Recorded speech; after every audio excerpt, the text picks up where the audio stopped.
നമസ്കാരം പ്രിയപ്പെട്ടവരെ, പുതിയൊരു വീഡിയോയിലേക്ക് എല്ലാ കൂട്ടുകാർക്കും സ്വാഗതം. ഞാൻ ജനാർദ്ദനൻ മൂക്കുത്തല.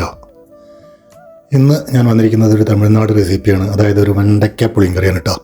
വളരെ രുചികരമായിട്ടുള്ളൊരു സിമ്പിളായിട്ടുള്ള വെണ്ടയ്ക്ക കറിയാണിത്. അപ്പോൾ തീർച്ചയായിട്ടും ഈ വീഡിയോ നിങ്ങൾ സ്കിപ്പ് ചെയ്യാതെ കാണുക. ഇഷ്ടപ്പെട്ടാൽ ലൈക്ക്, കമൻറ്റ്, ഷെയർ എല്ലാം മറക്കാതെ ചെയ്യുക. ആദ്യമായിട്ട് കാണുന്നവരുണ്ടെങ്കിൽ ചാനൽ ഒന്ന് സബ്സ്ക്രൈബ് ചെയ്തിട്ട് ബെൽ ബട്ടൺ കൂടി അമർത്തിപ്പോകാൻ ശ്രമിക്കുക. അപ്പോൾ നമുക്ക് രുചികരമായ ഈ വെണ്ടയ്ക്ക പുളിങ്കറി എങ്ങനെയാണ് ഉണ്ടാക്കുന്നതെന്ന് നോക്കി വന്നാലോ.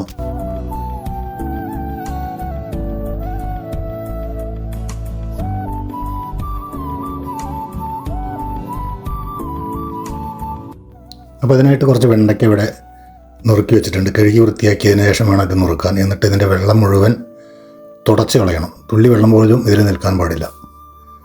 പിന്നെ ഒരു പാൻ വെച്ചിട്ട് അതിലേക്ക് ഒരു 3 ടേബിൾ സ്പൂൺ വെളിച്ചെണ്ണ ഒഴിക്കാം. വെളിച്ചെണ്ണ ചൂടാകുമ്പോൾ നമുക്ക് ഈ വെണ്ടയ്ക്ക ഇതിലേക്ക് ഇട്ടിട്ട് ഒരു 6-7 മിനിറ്റ് ഒന്ന് ഹൈ ഫ്ലെയിമിലിട്ട് വഴറ്റിയെടുക്കാം.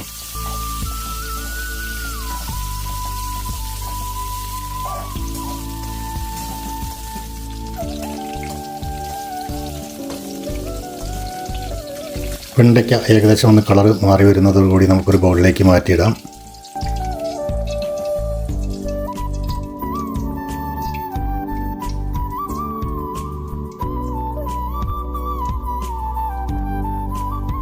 ഇനി ഇതേ എണ്ണയിലേക്ക് തന്നെ നമുക്ക് ഒരു ടീസ്പൂൺ കടുക് ഇട്ട് കൊടുക്കാം. കടുക് പൊട്ടി വരുന്നതോടുകൂടി 1/2 ടീസ്പൂൺ ഉലുവ ഇട്ട് പൊട്ടിക്കാം. ഉലുവയും പൊട്ടി വരുന്നതോടുകൂടി ഒരു 3-4 വറ്റൽമുളക് എന്നിട്ട് മുറിച്ചതിന് ശേഷം ഇതിലേക്ക് ഇട്ട് കൊടുക്കാം. ഞാൻ 2 വറ്റൽമുളകാണ് ഇട്ടിരിക്കുന്നത്. പിന്നെ ചെറിയ ഇതായിട്ട് അരിഞ്ഞ വെളുത്തുള്ളി അല്ലി ഇതിലേക്ക് ഇട്ട് കൊടുത്തിട്ടുണ്ട്. അതുകൂടാതെ 2 സവോള വളരെ സ്ലൈസായിട്ട് അരിഞ്ഞത് ഇട്ട് കൊടുക്കാം.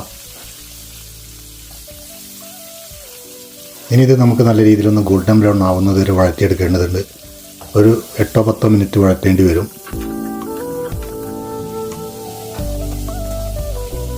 നമ്മുടെ സവോള ഇവിടെ ഗോൾഡൻ ബ്രൗൺ ആയിട്ട് വന്നിട്ടുണ്ട്. ഇനി ഇതിലേക്ക് കുറച്ച് കറിവേപ്പില ചേർക്കാം.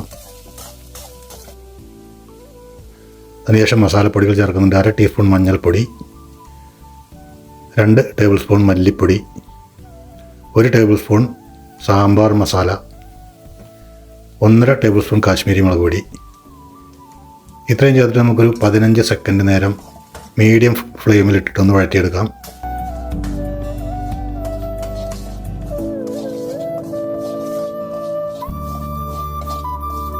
അതിനുശേഷം 1/2 കപ്പ് ചൂടുവെള്ളം ഇതിലേക്ക് ഒഴിച്ചു കൊടുത്തിട്ട് വെള്ളം ഡ്രൈ ആവുന്നത് വരെ വീണ്ടും വഴറ്റിയെടുക്കാം.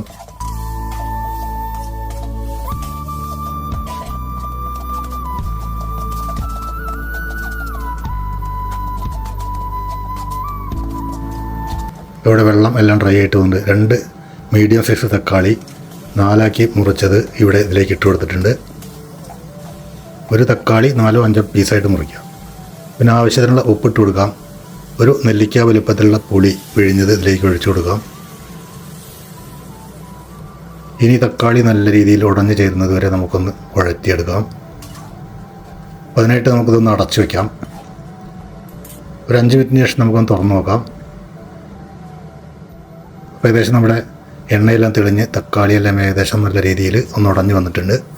ഒന്ന് ഇളക്കി യോജിപ്പിക്കാം. ഉടയാത്ത തക്കാളി ഉണ്ടെങ്കിൽ നമുക്ക് വീണ്ടും ഒന്ന് ഉടച്ചു കൊടുക്കാം.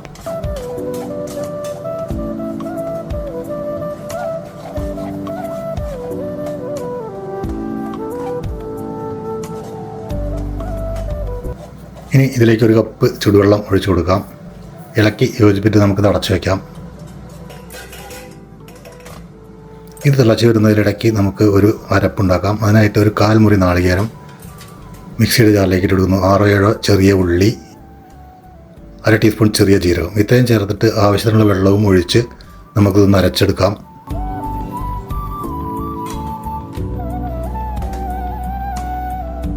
അതിവിടെ അരച്ചെടുത്തിട്ടുണ്ട്. ഇപ്പോൾ നമ്മുടെ കറി അവിടെ തിളച്ച് വന്നിട്ടുണ്ടാവും. ഈ അരപ്പ് നമുക്ക് അതിലേക്ക് ഒഴിക്കാം. സ്വല്പം കൂടി വെള്ളം വേണ്ടി വരും. അതും കൂടെ ഞാൻ ഒഴിച്ചിട്ടുണ്ട്. ഇനി ഇതൊന്ന് ഇളക്കി യോജിപ്പിക്കാം. അതിനുശേഷം നമ്മൾ റെഡിയാക്കി വെച്ചിരിക്കുന്ന വെണ്ടയ്ക്ക ഇതിലേക്ക് ഇട്ട് കൊടുക്കാം. ഈ കറി ഒരുപാട് ലൂസാക്കി വെക്കരുത്. നല്ല തിക്കായിട്ടുള്ളൊരു ഗ്രേവിയാണ് ഇതിനാവശ്യം. അപ്പോൾ വെണ്ടയ്ക്ക നമ്മൾ ഇതിലേക്ക് ഇട്ട് കൊടുത്തിട്ടുണ്ട്. ഇനി ഒന്ന് ഇളക്കി യോജിപ്പിച്ച് നമുക്കിതൊന്ന് അടച്ചു വയ്ക്കാം. ഉപ്പോ പുളിയോ കുറവുണ്ടെങ്കിൽ ഈ സമയത്ത് ഒഴിച്ചു കൊടുക്കാം. ഞാൻ നോക്കിയപ്പോൾ എല്ലാം കറക്റ്റാണ്. അപ്പോൾ അടച്ച് വെച്ചിട്ട് 5 മിനിറ്റിന് ശേഷം നമുക്ക് തുറന്ന് നോക്കാം. അപ്പോൾ നമ്മുടെ കറി ഇവിടെ തിളച്ച് റെഡിയായിട്ട് വന്നിട്ടുണ്ട്. നമുക്ക് ഈ പരുവത്തിൽ ഇത് ഇറക്കി വയ്ക്കുന്നതാണ് നല്ലത്, കാരണം ഇത് ഇരുന്നിട്ട് ഇനി വീണ്ടും കട്ടിയാവും. ഇതിലേക്ക് അത്യാവശ്യത്തിന് മല്ലിയില ഞാൻ ഇട്ട് കൊടുക്കുന്നുണ്ട്. അതിന് ശേഷം ഇത് അടച്ചു വയ്ക്കാം. അടച്ചു വെച്ചിട്ട് ഒരു അരമണിക്കൂറിന് ശേഷം തുറന്നാൽ നമ്മുടെ വെണ്ടയ്ക്ക പുളിങ്കറി നല്ല തിക്ക് ഗ്രേവി ആയിട്ട് ഇവിടെ വന്നിട്ടുണ്ടായിരിക്കും. അപ്പോൾ നിങ്ങൾക്ക് ഇവിടെ കാണാവുന്നതാണ്, ഏകദേശം തിക്കായിട്ട് വരുന്നുണ്ട്. ഇനി ഇത് അരമണിക്കൂറിന് ശേഷം തുറന്നാൽ നല്ല രീതിയിൽ തിക്കായിട്ട് വന്നിട്ടുണ്ടായിരിക്കും. അപ്പോൾ ഇതൊരു തമിഴ്നാട് റെസിപ്പിയാണെന്ന് ഞാൻ പറഞ്ഞു. വളരെ രുചികരമായിട്ടുള്ളൊരു റെസിപ്പിയാണ്. തീർച്ചയായിട്ടും ഇതുപോലെ ഉണ്ടാക്കി നോക്കാൻ ശ്രമിക്കുക. അപ്പോൾ വീണ്ടും അടുത്ത ഒരു വീഡിയോ ആയി വരുന്നത് വരേക്കും നന്ദി, നമസ്കാരം. ഞാൻ ജനോജനാർദ്ദനൻ മൂക്കുതല. ബായ്.